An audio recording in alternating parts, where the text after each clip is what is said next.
पांडुरंगा, मला काहीच नको.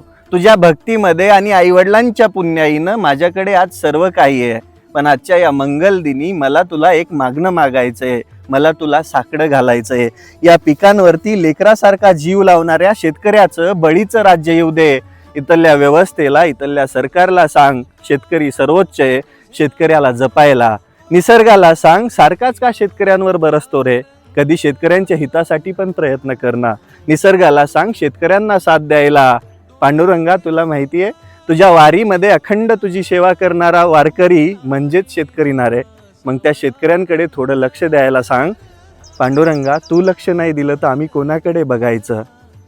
या वारीमध्ये अखंड तुझी सेवा करणाऱ्या सर्व भाविकांना आषाढी एकादशीच्या हार्दिक शुभेच्छा.